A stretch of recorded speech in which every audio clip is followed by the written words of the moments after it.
اللہ کے نام سے شروع جو نہایت مہربان ہمیشہ رحم فرمانے والا ہے۔ اپنے رب کے نام کی تسبیح کریں جو سب سے بلند ہے، جس نے کائنات کی ہر چیز کو پیدا کیا، پھر اسے جملہ تقاضوں کی تکمیل کے ساتھ درست توازن دیا، اور جس نے ہر چیز کے لیے قانون مقرر کیا، پھر اسے اپنے اپنے نظام کے مطابق رہنے اور چلنے کا راستہ بتایا، اور جس نے زمین سے چارہ نکالا پھر اسے سیاہی مائل خشک کر دیا۔ اے حبیب مکرم، ہم آپ کو خود ایسا پڑھائیں گے کہ آپ کبھی نہیں بھولیں گے مگر جو اللہ چاہے۔ بے شک وہ جہر اور خفی یعنی ظاہر و پوشیدہ اور بلند و آہستہ سب باتوں کو جانتا ہے، اور ہم آپ کو اس آسان شریعت پر عمل پیرا ہونے کے لیے بھی سہولت فراہم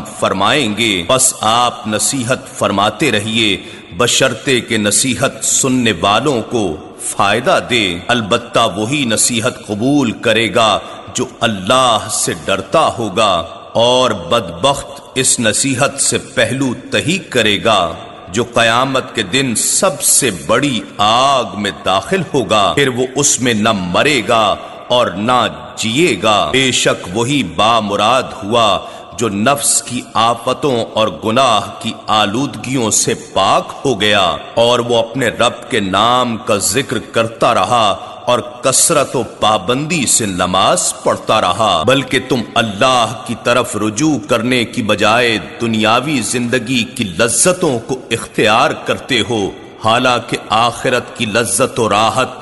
بہتر اور ہمیشہ باقی رہنے والی ہے۔ بے شک یہ تعلیم اگلے صحیفوں میں بھی مذکور ہے جو ابراہیم اور موسیٰ علیہم السلام کے صحائف ہیں۔